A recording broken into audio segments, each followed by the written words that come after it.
Center. It's a program here at Boston Children's Hospital out of Department of Psychiatry. And our work primarily focuses on these three core tiers. Really, for the last 20 years, we've done research and technical assistance and training on refugee trauma and resilience, especially focused on our model, trauma assistance therapy for refugees. We also do work in multidisciplinary models of violence prevention.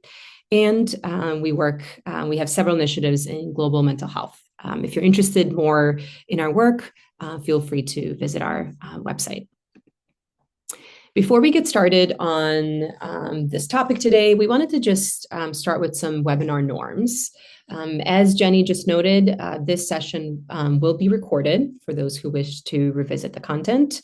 All of our webinars and best practice series have been recorded, and we have a YouTube channel that includes all of the sessions. We will be providing content for the worst about an hour or so of our session.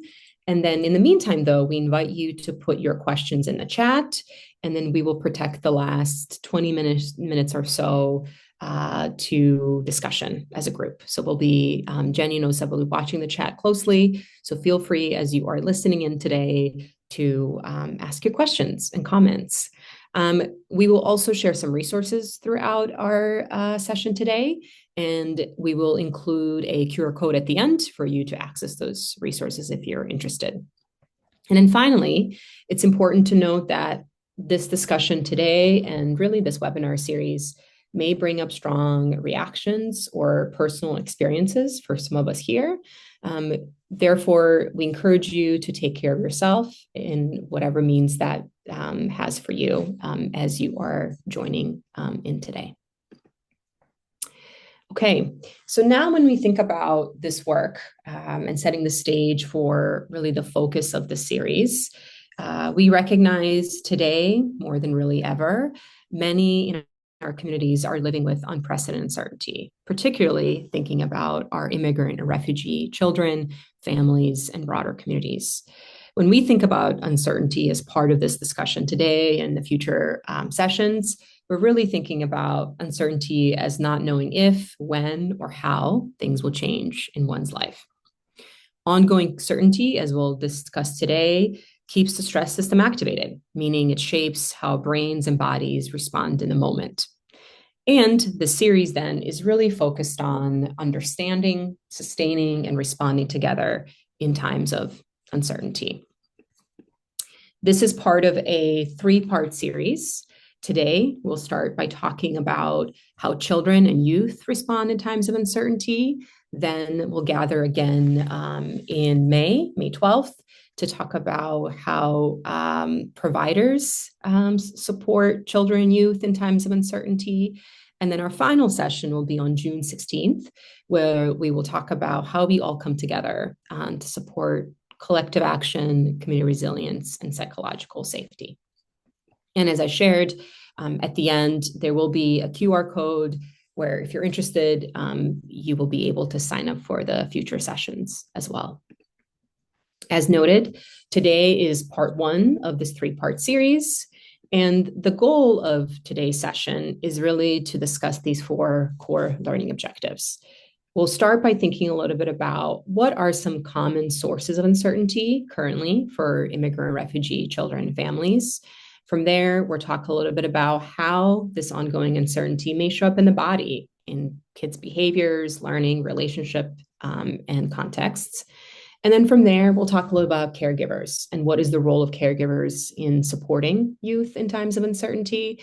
And we'll close out by talking a little bit about practical strategies that we can use in the moment with youth, but also how do we, as providers, caregivers, community members, build more supportive environments for this community.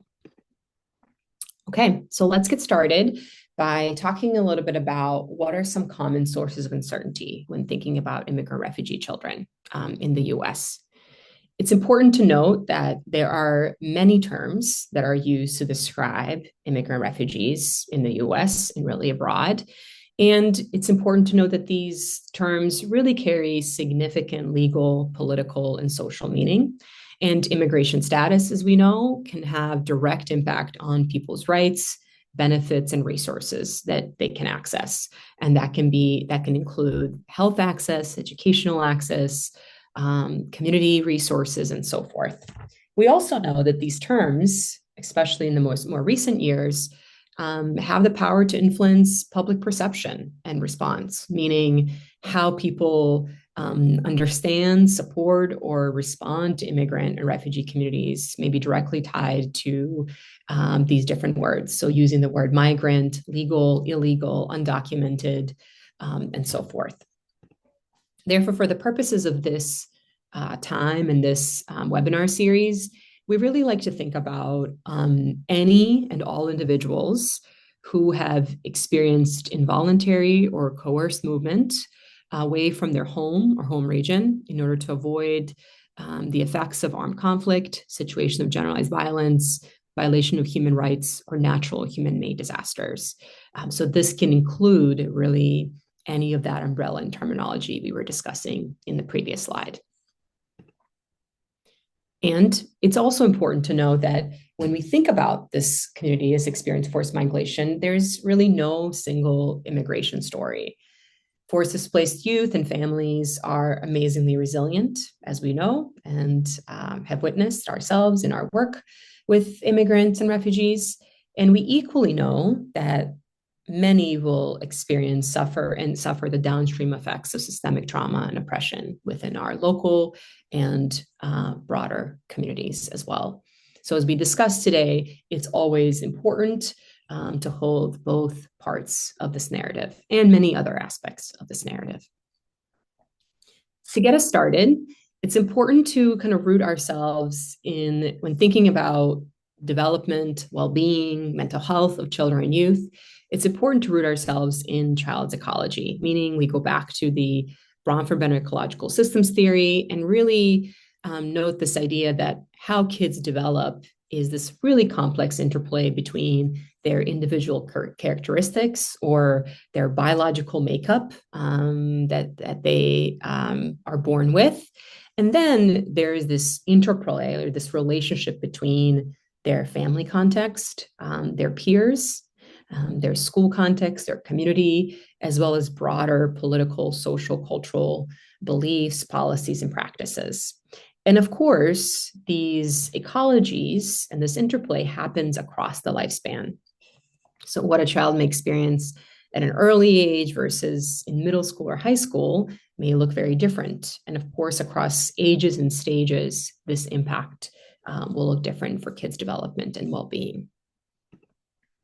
But when we talk about specifically kids and families who've been forcibly displaced, we're often talking about multiple ecologies, meaning that kids that come will have their experiences within their country of origin or country of birth, meaning that their individual characteristics will interplay with family they grew up in and peers they played with, the school they went to or didn't go to, the community they belonged or communities they were part of, as well as these kind of broader political social systems that may have influenced them to flee their home country in the first place.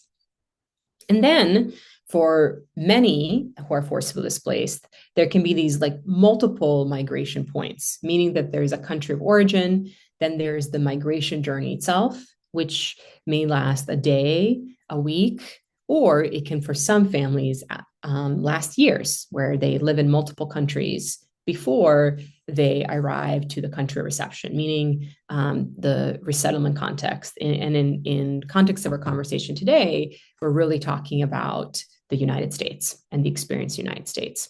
So even though these migration journeys will often look very different, there are some common themes that we often see and hear from children and youth during this migration process.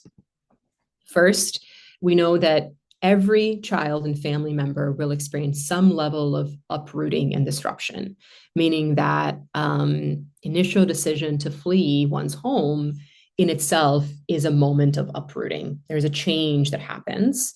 And by that change, there's a disruption in their daily life. There's a disruption in their development on some level. There's a disruption in what they've known before and what's ahead. That is often a very common part and thread of one's experience. There is also some degree of separation and loss.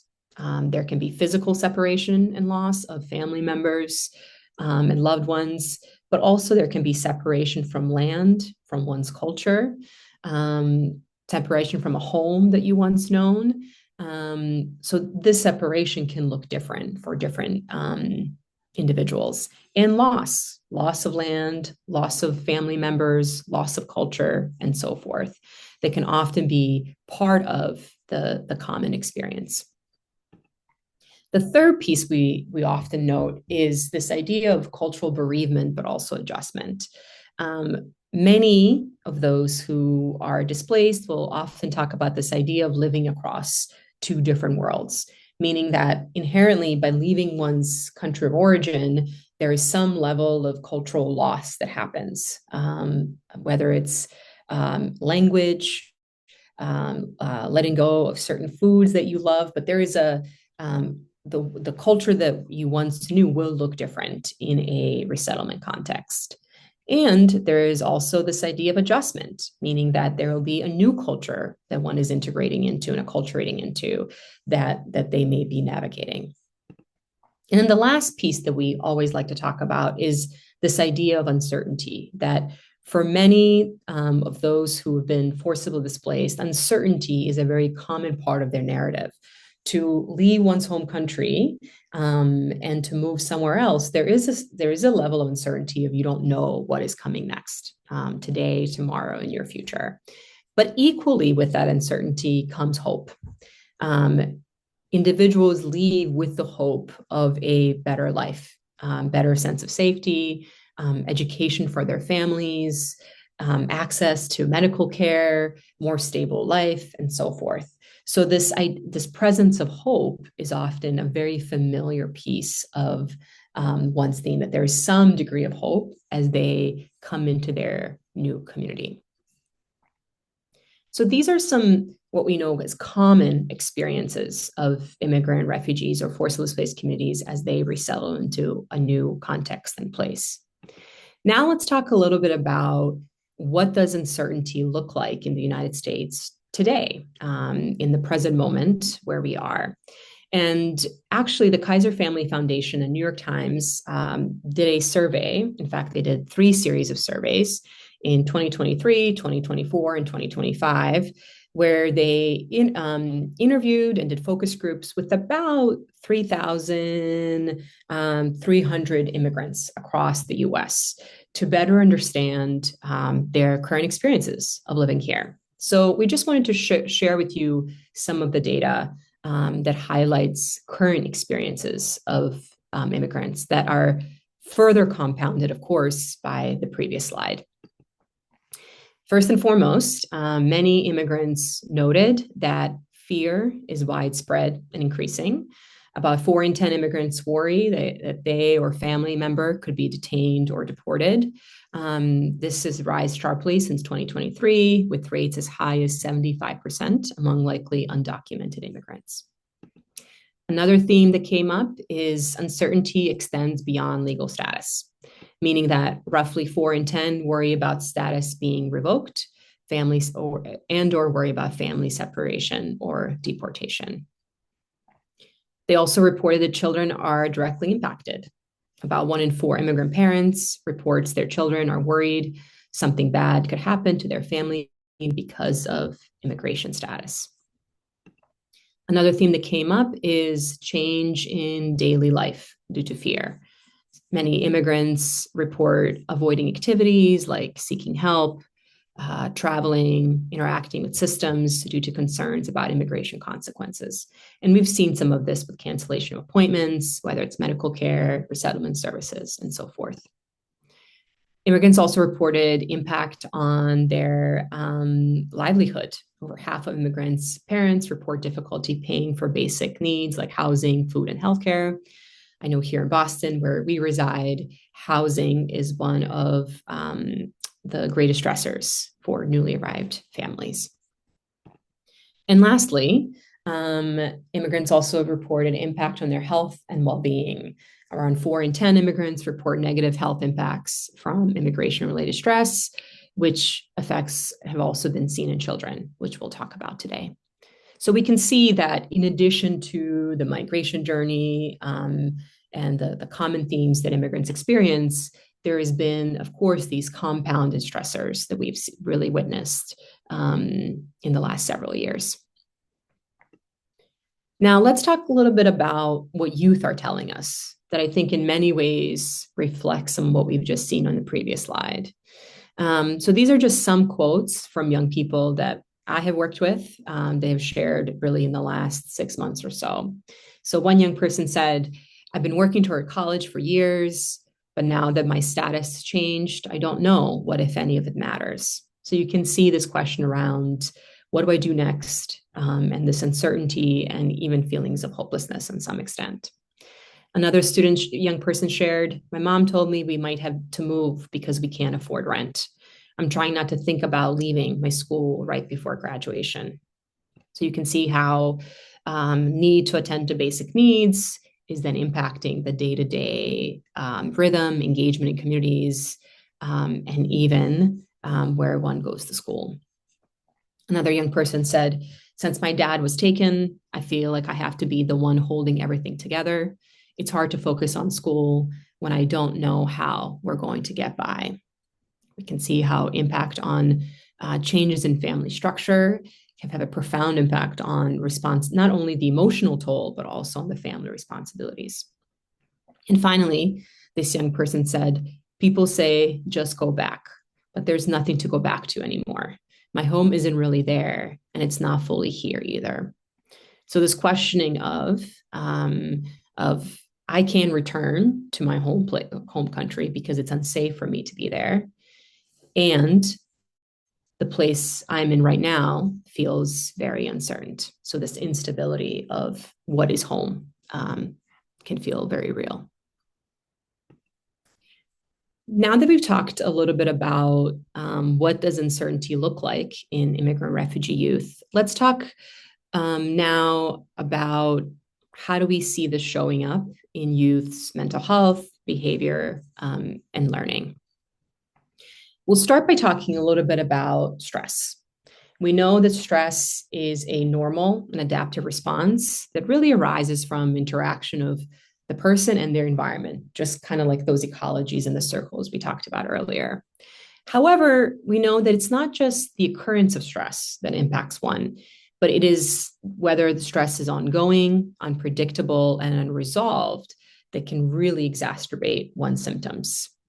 And we know that when stress is ongoing, unpredictable, the stress response system can stay activated, right? Meaning one can stay on alert.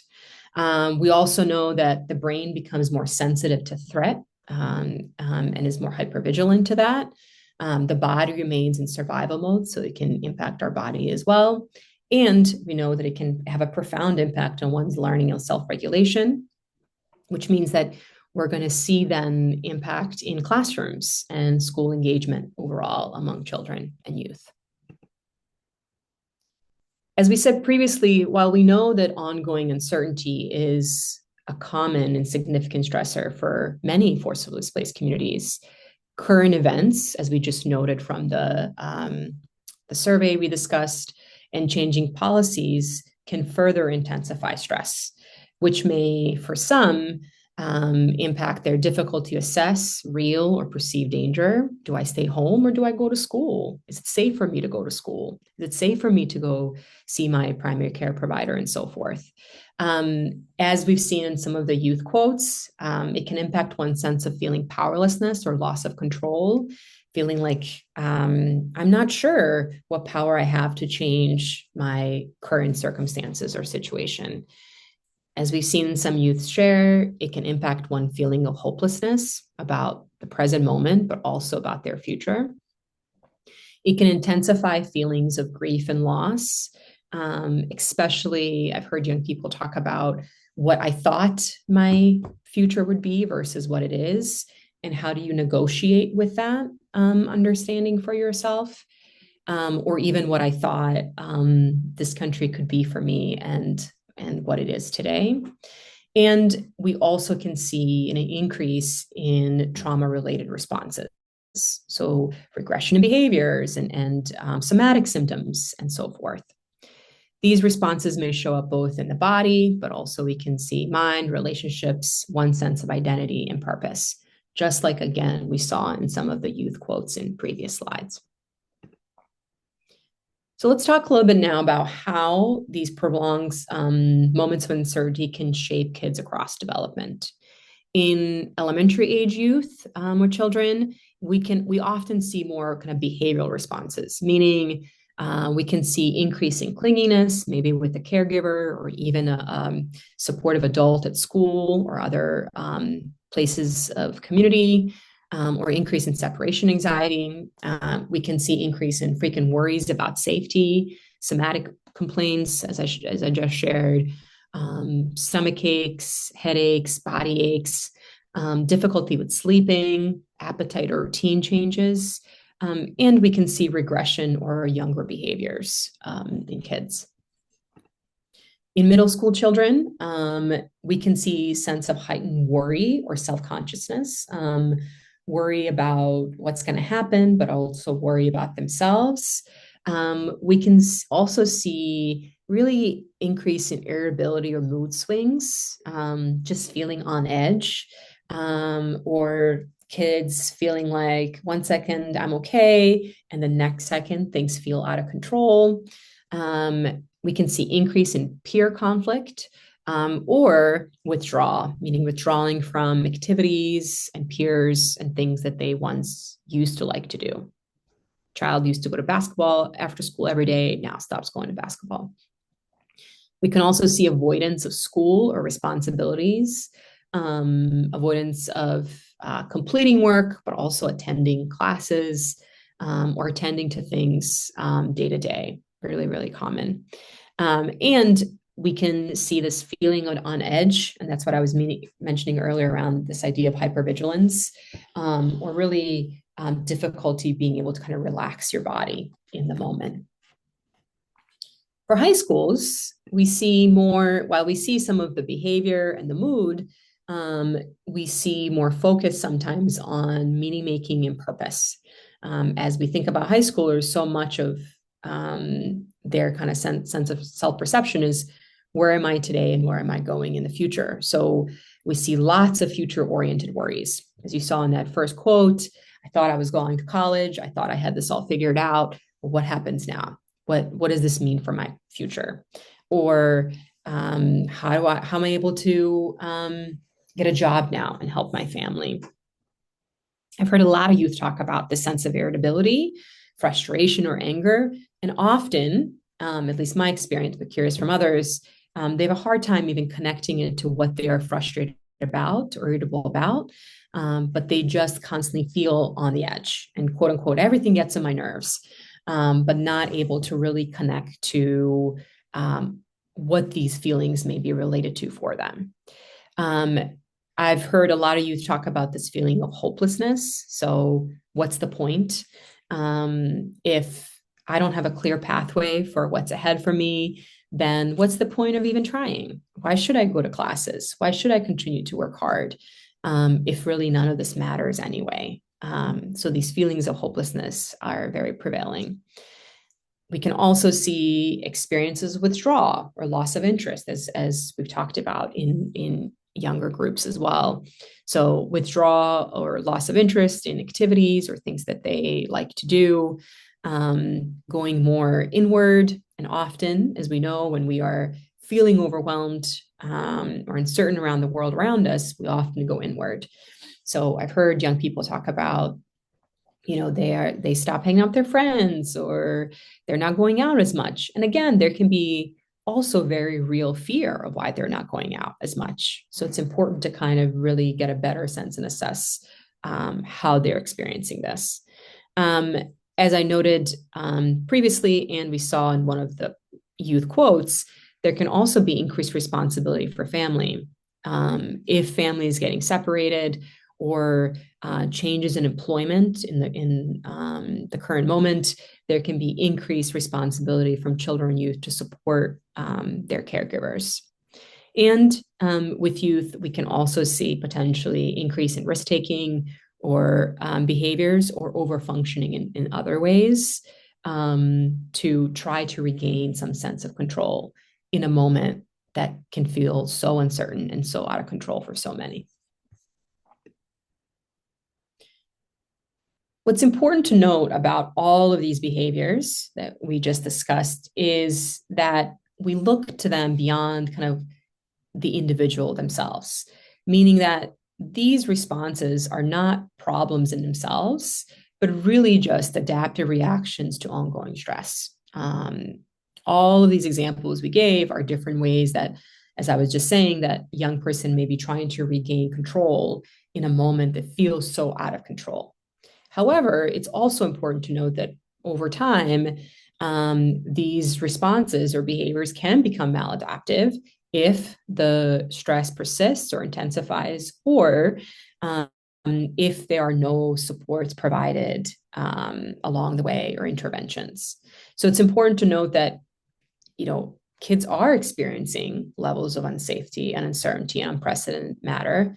And it's important to also note to look at these behaviors, as we said in the beginning, in the context of their broader environment and to really assess what they need in the moment versus potentially immediately go to pathologizing the symptoms that the child may be sharing. When uncertainty is high, young people may, as I just shared, try to stay safe, psychologically safe, physically safe, try to regain control in the moment, avoid feeling overwhelmed. That's why we can see some of that avoidance in classwork or schoolwork, and do what they can to get their needs met. In schools, even though a child may not be directly telling us this, we can see this by pushing back on classroom demands, or at home, we can see this pushing back on home responsibilities to regain control, to get their needs met. So even though a child may not be telling us what's really happening for them, we can see these responses over a homework, something that feels so insignificant to you and I, may in that moment feel like a moment of safety or danger, a moment to regain control, and so forth. Therefore, these responses reflect not just the child themselves, but also what is the environment that they are trying to navigate in the current moment, whether it's in the community, within their family context, among their peers, within the school, or the broader community. Therefore, one of the key and most essential environments for children is their family or caregiver support system. So the next set of content we'll discuss is really thinking about the role of caregivers in buffering stress and engaging in developmental and responsive conversations with children.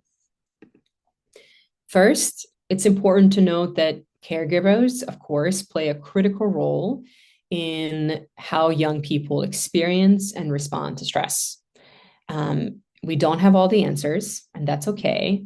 However, children and young people do need presence and support more than certainty, even when we don't have, quote unquote, the right answer for them.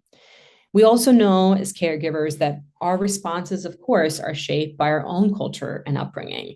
How we understand and respond to stress is influenced by our own experiences and how we grew up and coped in times of stress.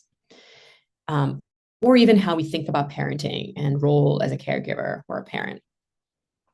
And we also know that our own history shows up in how we respond, meaning that caregivers' past experiences with stress and adversity can shape reactions in the present moment. How we deal with danger in our own life, of course, will have an influence in how we're able to engage in these conversations with children.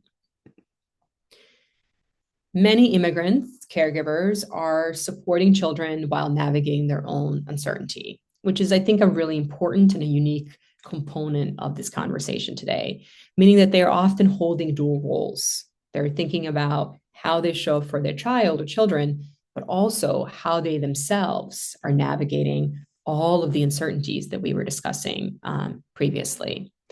And you may wonder what this may look like for a caregiver. Many caregivers report feeling a sense of powerlessness, similar to that last quote that was read. I've talked to caregivers who said, I feel powerless because I cannot return to my home country. It is unsafe for us to go there. And I don't know what to do in the present moment. So, really, as a parent, feeling very powerless of what to do and how to make meaning and purpose out of the current moment. They may be managing their own fear related to immigration status or safety and trying to navigate what is best for them and their family. As we saw in the survey, caregivers can be facing economic and housing instability. So, on top of worries of deportation or other stressors, just attending to day-to-day basic needs and thinking about how I support my family is an enormous stressor for many caregivers. We also know that carrying significant responsibility for family stability and decision making. Children often look to their caregivers to give them sense of direction. So there can be this added sense of burden or responsibility on what do we do? What is best for our family in a moment that feels so unclear for so many? And they're often navigating systems that they may feel unsafe or difficult to trust. How do I know where I can go to get help? Where can I go and share the challenges that I'm experiencing or the stressors? There's so much uncertainty that, of course, then increases feelings of distrust on an individual level, but also, can I go to my child's school? Can I go to the local hospital community center and get the support I need? Will I be safe there? Are very, very common stressors and experiences among caregivers. Therefore, as we always say, we have to put our own mask before we can put a mask on somebody else. Caregivers caring for themselves is an essential part of caring for their children. And we have a couple of strategies here. And then at the end, we'll also share some one-pager resources that our team has developed as it relates to this. But some core ideas is asking for help, really encouraging caregivers to know that they are not alone in this, and reaching out to those that they feel safe with, whether it be family, friends, or even a trusted community when they can, and to the extent that they can. Staying connected. We know that isolation can further exacerbate these symptoms. So finding brief moments of connection, a call, a message, a visit is really, really important to not only acknowledge and validate one's experience, but also to buffer against the stressors that one may be experiencing. Another key component is, to the best that we can, maintaining small routines. The more that we can attend to regular meals, rest, or even small daily rhythms that help our mind and body stay in tune, the more we can help our own body kind of stay regulated in moments that feel so dysregulating. So it can be small things that what can we do during the day to let us know that that there is a routine, there is a ritual that helps us stay regulated and in tune. It's also important. There are lots and lots of news out there, often many that are deeply disheartening. So trying to limit exposure to news and media outlets or even social media when it feels overwhelming to some can be really, really helpful. Or even thinking about maybe avoiding right before bedtime or first thing in the morning, but thinking about just getting in tune with yourself of what feels okay to you and when do you know when it does feel overwhelming and maybe one needs to adjust. And then lastly, and I think this one is the most important, is being compassionate with ourselves. As caregivers, acknowledging that this is really, really hard, and that one is doing the best they can in this difficult situation. And I always say one is doing the best they can with the resources they have. So maintaining grace and recognizing really compassion in moments that feel really difficult and uncertain and scary to so many. Okay, so we talked about role of caregivers. We talked a little bit about what caregivers can do for themselves. We'll close out this section by talking a little bit about how caregivers can support their children and youth in times of uncertainty. As I said in the previous slides, we do not have all the answers, certainly. But what is important as a caregiver is to really stay a consistent, regulated, and supportive adult, again, to the best ability that we can. So first and foremost, thinking about how to stay a steady presence.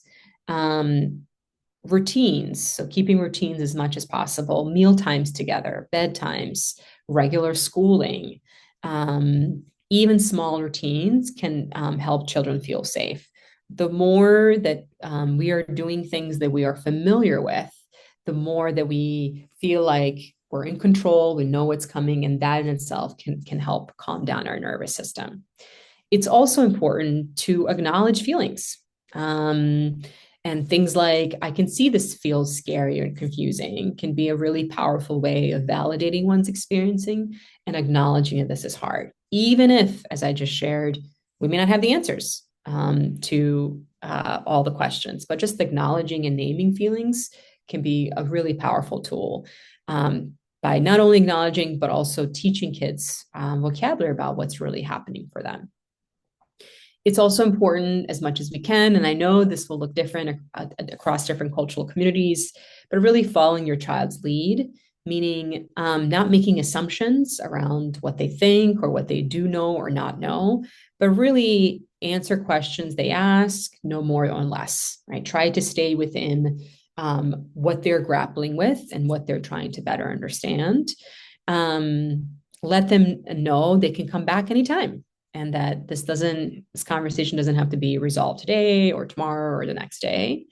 I think as part of this also, it's important to, depending if a child does have access to social media and has a phone or access to computer, to get a sense of what they are watching or reading and talking to their friends about around these issues, because that will give you a little bit of better sense of how they're doing, how they're understanding this moment, and particularly how it may be impacting them. It's also important to share information simply and honestly. Try to use age appropriate language, and meaning age appropriate, meaning how we respond to a 5-year-old may be very different than a 15. With a 5-year-old, we may read a book and then talk about what they're experiencing. 15 may be more of a back and forth dialogue and conversation. But saying things like, things feel uncertain right now, but we're doing what we can to stay safe. So you are validating, but also normalizing their experience in the best way that you can. And as much as we can, really trying to model calm and coping. It's really important for kids to see us as adults attend to our own stress. So taking a moment to pause, take a breath, have a drink of water, shows them how you handle stress. So saying something like, I'm feeling overwhelmed, so I'm going to take a moment, is really important to model. Or let's go for a walk. That usually helps me when I'm feeling stressed. So that way you're not only modeling that you experience these things, but also coaching a child or modeling for a child, what can you do in a moment of uncertainty or distress? Okay. So the last piece of our discussion today, before we open up for conversation, is thinking about how do we apply practical strategies to support youth in times of uncertainty, and acknowledging that these strategies, as we have a very diverse group here on the call and those that may be watching this webinar really later, may be in the home, maybe in the school, or maybe in a community setting. It's important when we think about supporting youth to think about this on two different levels, as I noted in the introduction of our webinar. First, we're thinking about what are things that we can do in the moment. So what can we say and do when a young person is right in front of you and experiencing distress? And then equally thinking about how do we continue to create supportive environments? As we said in the beginning, the child is constantly engaging with their environment. And there are lots of things and moments that feel so out of control. There are lots of things that small ways that we can focus on what is in our control that can support safety, predictability, and trust and control for children and youth. Let's talk a little bit about what are some of these in the moment responses to uncertainty. And I like to think about these on these kind of four core buckets. And of course, these are just some examples, but how you interpret this and approach this may look different depending on your role, depending on your relationship with the child, depending on your cultural context, age, stage, and so forth. But the first step that's often really important to do is acknowledge and validate, as I just shared in the previous slides. So a child coming to you in distress or having questions around what's happening and feeling uncertain, saying something like, "It makes sense to feel worried when things feel uncertain. I'm really glad you told me." So really taking a moment to acknowledge that you've heard them, but you're also validating their experience versus maybe minimizing their experience and saying it's not so bad. Nothing's going to happen. That can really potentially shut down the conversation and make the child feel like this person doesn't understand what I'm going through and doesn't understand my experience. The second piece that's really important to think about is to help the child ground them in the present. When we feel uncertain, it's not uncommon for our thoughts to really spiral and to go into what if statements. What if this happens? What if that happens? What are we going to do then? So the more that we can ground ourselves in the here and now, the more that we can help kind of calm down the nervous system in the moment.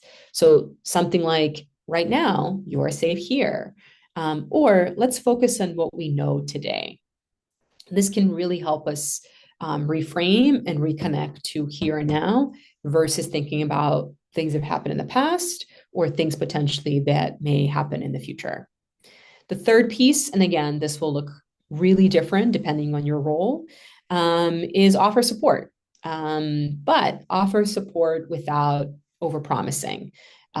We can't predict the things may or may not happen. We can't guarantee safety, but it's important to offer the support that we can offer. So in this case, saying something like, "I don't have all the answers, but I'm here with you right now." Okay. Or it sounds like what you're experiencing is really hard. Would it be helpful for you to talk to our school social worker? So really brainstorming with a child, what support do they need right now in the moment? And then lastly, really attending to sense of agency and power and control. As we said earlier, uncertainty can make one feel powerless or out of control. And also is a very common response, common trauma symptom response. So we really want to think about what are ways in moments that feel so out of one's control or one feels so powerless, how can we restore some level of power and control? So things like, what would help right now? Or what's one small step we can take? So really focusing on what's in one's locus of control and what is one thing we can do together right now to support the child or the youth. As we noted, in addition to in the moment responses, we also can think about ways of how we create supportive environments. And we've grouped these into 4 buckets, and we're going to talk about each one. But the 4 buckets are thinking about safety and regulation, predictability and uncertainty, trust in systems and relationships, and thinking about ways of restoring power and future orientation. Let's talk a little bit about ways of creating supportive environments as it tends to safety and regulation. It's really important to address both real and perceived threats, whether that's deportation, family unsafety, and so forth. And again, these are just some examples. What I want you to keep in mind as you think about these is how am I generally attending to these core buckets? But depending on your role, depending on your setting, these may look different. But high level, how are you attending overall to these four? So these are just some examples here. So one, important to clearly communicate what is and is not happening in your setting. Again, to really attend to that real or perceived. Try to avoid sudden changes in the schedule, surprises, or public discipline when possible. Try to offer private check-ins when youth appear hypervigilant or withdrawn. Use calm, direct language, as we were just talking about in the previous slide. You're safe here, right now. Bring them to the present moment. Be mindful of practices that may feel threatening. And this is really important. For example, the school that I work with, thinking about like, do everybody wear the name badges? So kids in the school know who's coming and going. And if they see somebody without a name badge, well, can that potentially increase sense of lack of safety because they may not know who that person is? Or even if you're calling home from a hospital, introducing yourself and sharing your role with the caregiver right away. And lastly, really thinking about having clear, consistent safety plans and protocols for responding to youth concerns, but also caregiver concerns. So making sure that you are sharing with families, what is your program or center doing to attend to safety overall? When we think about predictability, it's really important to name uncertainty, honestly. Things may change and can feel really hard. So naming that, I think, is really powerful. Focus on, as I said in previous slides, focus on short-term anchors. What can we do today, this week, next step? Again, what's in your locus of control? Breaking tasks and expectations into manageable pieces. As we talked about earlier, things can feel very overwhelming. So how can we break down tasks that can be academic tasks at school, but also even if multiple steps, if a family comes in to a doctor's appointment and needs to follow up with 4 different providers, how can we help the family manage that? Revisit plans regularly with families and offer flexibility when external stressors impact participation. Really checking in with families, understanding that they may miss appointments, things may change, and trying to be as flexible as we can in times that feel so uncertain. In terms of building trust in systems and relationships, try to be as transparent about your role, limits of your role, and what information is shared. Transparency can really help with building sense of safety and build sense of relationships. So really being clear on what you can offer and what is beyond what you can offer. Being intentional about prioritizing relationship building through consistency, presence, and attunement. If a child is coming for appointment, taking a little extra time to check in with the child about how are they doing? How is school going? What are they really enjoying right now? What's been hard for them? So really attending to that relationship versus immediately jumping into what needs to be done or what needs to be assessed or so forth. And same goes for adults as well. Creating spaces for youth to express concerns about systems safely, whether in a school setting, it can be within a circle format or doing some kind of art-based activities, or groups, but really creating spaces for kids to express how they're doing, but also be able to ask questions from adults in spaces they're a part of. And of course, approach all of this with cultural humility and not assume shared understanding.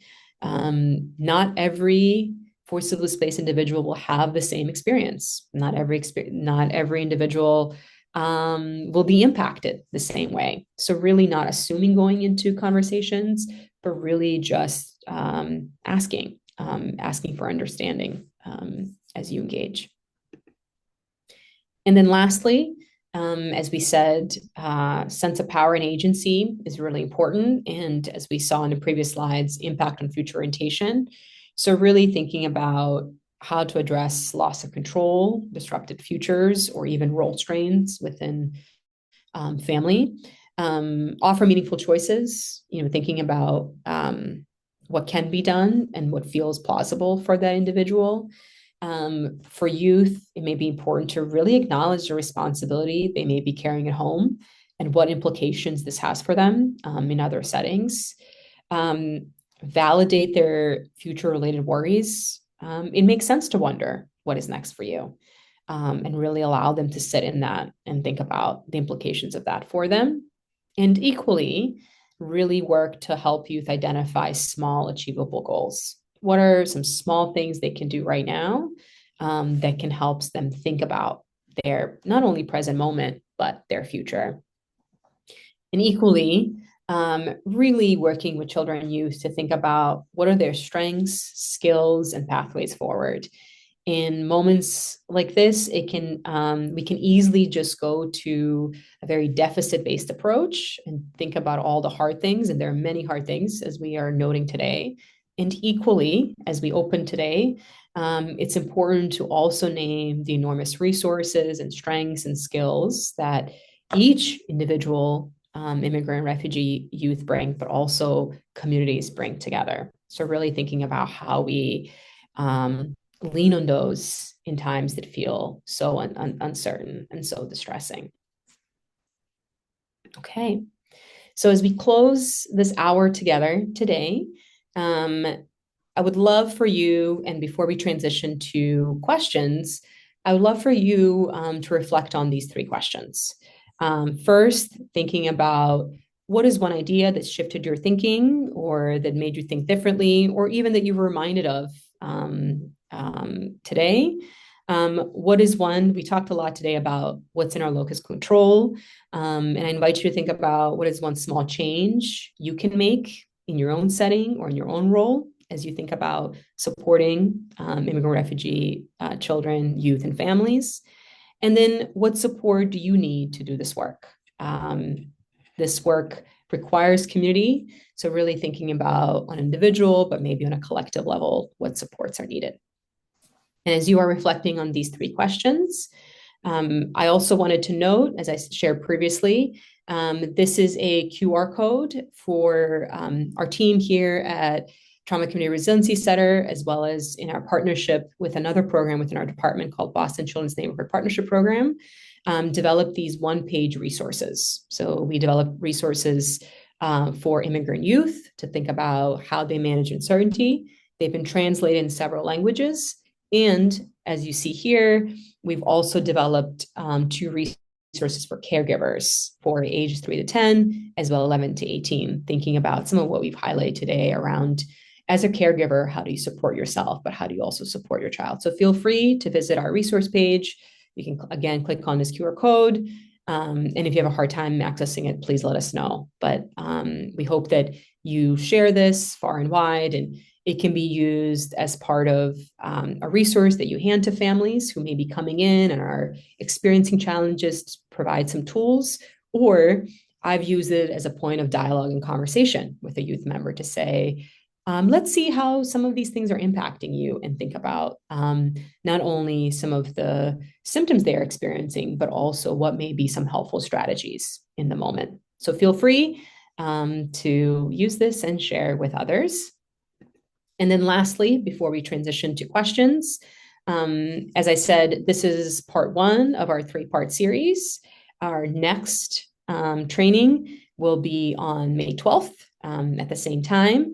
And if you click on this QR code, it will take you to our registration page. You must register to be able to be able to participate. So feel free to register and again, share with others. All right, I'm going to stop sharing screen and join my other colleagues to open up for questions and discussion.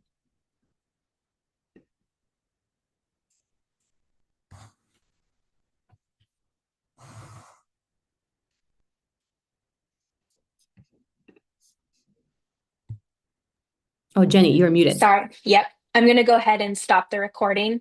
And then, Vanya, we have just a few questions that have come into the chat if you want to take a peek while I do that.